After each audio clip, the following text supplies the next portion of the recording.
My husband left after seeing our newborn twins, then filed for divorce, seeking custody of only one. Love is supposed to be unconditional, and parenthood is meant to last forever. But the day I gave birth to my twins, my husband shattered both of these beliefs. He looked at our babies, turned his back on me, and made a decision no father ever should. The reason behind it left me shaken to my core. Trust is delicate. It feels strong, built over years of love, shared vows, and whispered promises in the dark. But when someone chooses to blind themselves with their own ignorance, it takes just one moment to destroy everything. I remember the exact second my world fell apart. After hours of labor, I was exhausted, but overwhelmed with happiness. The doctors placed my newborn twins on my chest, and my heart swelled with love. Their tiny fingers curled against my skin, and their soft cries filled the room. In that moment, I felt complete. "They're perfect," I whispered as tears streamed down my face. "Both of you are absolutely perfect." A nurse smiled kindly and asked if I had chosen names. "Luna and Leo," I said softly, pressing gentle kisses on their foreheads. "My little moon and lion." Just then, my husband Trevor entered the room. I looked up at him, expecting to see joy on his face, but instead he stood frozen, his expression unreadable. "Trevor," I said weakly, "come meet your son and daughter." His jaw tightened, and after a brief silence, he spoke in a quiet, strained voice. "I can't believe you did this to me." At first, I thought he was simply overwhelmed. It's common for some new fathers to feel nervous around newborns. I tried to sit up despite my exhaustion and discomfort. "What do you mean?" I asked, confused by his tone. His voice grew sharper, his words trembling with anger. "You cheated on me." I felt like the air had been knocked out of me. "What are you talking about? Rachel, don't act like you don't know." His eyes darted between me and our babies. "The kids have different skin colors. Do you really expect me to believe they're both mine?" A cold wave of shock washed over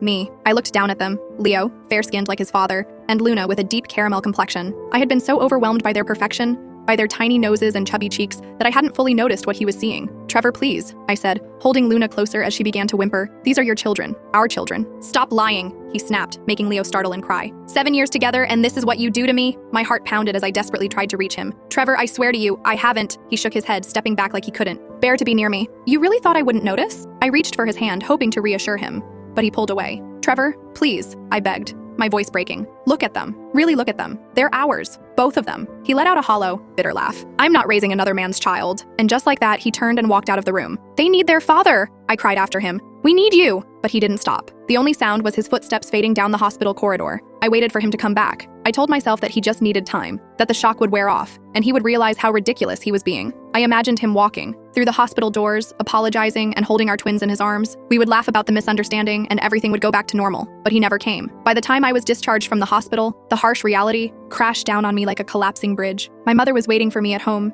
and as I sat down, she placed an envelope in my lap. Confused, I opened it. Divorce papers. I stared at them in disbelief, my heart pounding. But the worst part wasn't that Trevor was leaving me. It was what was written inside. He was filing for full custody of Leo. Just Leo, not Luna. Tears streamed down my face as I clutched the papers in my trembling hands. "How can he do this?" I sobbed into my mother's shoulder. "How can he just choose one?" My mother gently stroked my hair, her voice filled with quiet anger. "He's showing his true colors, sweetheart, and they're uglier than we ever imagined." I felt sick to my stomach. It wasn't just that he was leaving me, it was that he was trying to erase Luna, as if she didn't exist, as if she didn't matter. That night, I tried calling him over and over again. Every call went straight to voicemail. I sent messages, pleading with him to talk, but he never replied. In desperation, I dialed his mother, hoping she would talk some sense into him. But as soon as she answered, her voice was cold. "Don't expect my son to stay with a liar." I choked, back a sob. "I didn't cheat," she scoffed. "I saw the pictures your mother sent. One of those babies looks like my son, but the other one." I clenched my fists, my whole body trembling. "They're both his." My voice broke with anger and grief. "How can you reject your own granddaughter? She's innocent in all of this." Her tone was firm, without a hint of doubt. "My son is not raising another man's child."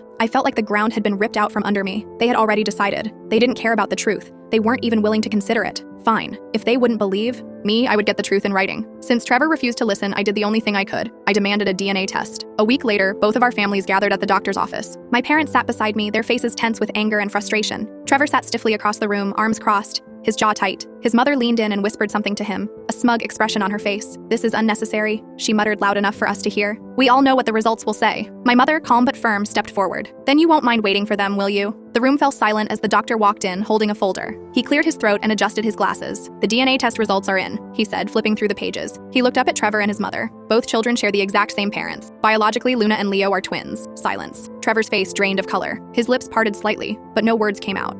That's not possible," he stammered. The doctor closed the folder and looked at him. "It is." The doctor adjusted his glasses and spoke calmly. "It's rare, but it happens in mixed-race families. One baby may inherit more of one parent's genes, while the other takes after the other parent." Trevor shook his head, his face still pale. "That's nonsense," he snapped. I clenched my fists, anger bubbling inside me. "Is it?" Trevor turned to his mother, desperation in his eyes. "Mom, tell them. "We don't have any black relatives." His mother, who had been sitting stiffly beside him, suddenly looked uncomfortable. She shifted in her chair and avoided his gaze. "Mom?" His voice wavered as he pressed her for an answer. She sighed heavily and rubbed her temples before finally speaking. "Your father was African American." Trevor's entire body went rigid. His breath hitched. "Excuse me?" She refused to meet his eyes. "I never told you because he left before you were born, and you looked so much like me. It was easier that way." Trevor stared at her in disbelief. "Easier?" His voice cracked with emotion. "You lied to me my entire life about who I am?" I let out a sharp breath, shaking my head. "So your mother lied, but I'm the cheater?" Trevor's face burned red with shame and frustration. His hands gripped his knees so tightly his knuckles turned white. He opened his mouth to speak but said nothing. The doctor cleared his throat, trying to regain control of the conversation. "Now that we've established paternity, I want another test," Trevor interrupted. The doctor gave him a long, unimpressed look. "Sir,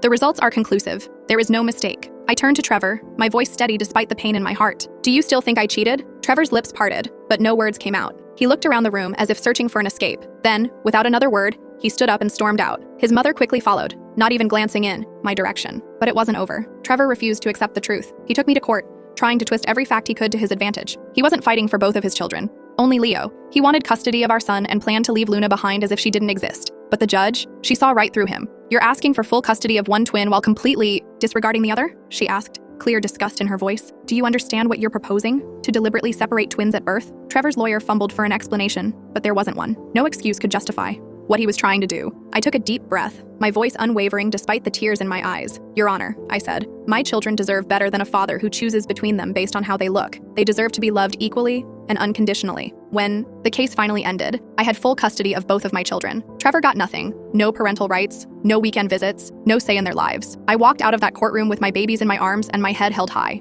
Weeks passed. The world didn't forget what he had done. His friends turned their backs on him. His job quietly let him go. No one wanted to be associated with the man who had tried to erase his own daughter simply because of her appearance. Months passed, and I held my children close, knowing they would grow up surrounded by love, the kind of love that never needed proof. I built a life for Luna and Leo, a life filled with love, laughter, and people who cherished them both equally. Our home was warm, filled with the sounds of their giggles, their tiny feet pattering across the floors, and the comfort of knowing they would always have each other. I promised myself that my children would never feel unwanted or unloved. They would grow up surrounded by people who saw them for who they truly were, two beautiful souls deserving of every ounce of love in the world. Then, one evening, my phone buzzed. It was Trevor. For a moment, I just stared at the screen, my heart pounding. It had been so long since I had heard from him, and a small part of me hoped he had finally realized what he had done, that he had finally come to his senses and wanted to make things right. But as I opened the message, my heart sank. Can I see Leo? Not can I see my kids? Not can I apologize? Just Leo. My fingers tightened around the phone. After everything that had happened, after all these years, he still hadn't changed. He still refused to acknowledge Luna. I didn't hesitate. I blocked him, because a mother does not pick and choose which of her children to love, and no child of mine would ever settle for a father who did. Years passed. Luna and Leo were growing, up faster than I could have imagined. Next week, they would be turning 5. They had become inseparable, just as twins should be. They did everything together, from playing dress-up to building forts in the living room. Leo was her fierce protector, always looking out for his sister, and Luna was his biggest cheerleader, encouraging him in everything he did. They shared a special connection, one that went beyond words. Sometimes, they would finish each other's sentences or burst into laughter over a joke that only the two of them understood. Their love for each other was pure, unshaken by the circumstances of their birth or the rejection of their father. But sometimes Luna would ask about him. "Why doesn't Daddy want to see me?" she asked one evening, her big, curious eyes searching mine for answers. I pulled her into my arms, and Leo, as always, rushed over to comfort her. Wrapping my arms around both of them, I kissed the tops of their heads. "Your daddy made a mistake," I said gently. He couldn't see what was right in front of him. 2 perfect, beautiful children who deserved all of his love. Leo frowned, hugging his sister tightly. "Daddy doesn't love us," he said, his voice small but firm. Then he looked at Luna, his expression fierce with determination. "But we have each other, and we have the best mommy in the world." Tears pricked my eyes as I held them close, my heart aching and swelling at the same time. I watched them play together later that evening, their laughter filling our home with warmth. Luna's dark curls bounced as she spun around the room, and Leo's dimples deepened as he grinned. They were different in many ways, but where it truly mattered, they were the same 2 halves of the same heart, bound together by a love so strong that nothing could ever break it. Looking at them, I knew without a doubt that love does not see color. It sees hearts. It sees souls. It sees the unbreakable bond between 2 children who were meant to walk through life together, side by side. Sometimes the best families are not the ones we are born into, but the ones we choose to build. And I had built mine on a foundation of unconditional love, acceptance, and the understanding that every child deserves to be cherished exactly as they are. Because in the end, love does not divide, it multiplies. And every single day as I watch my twins grow, learn, and love each other with an unshakable devotion, my heart grows bigger too.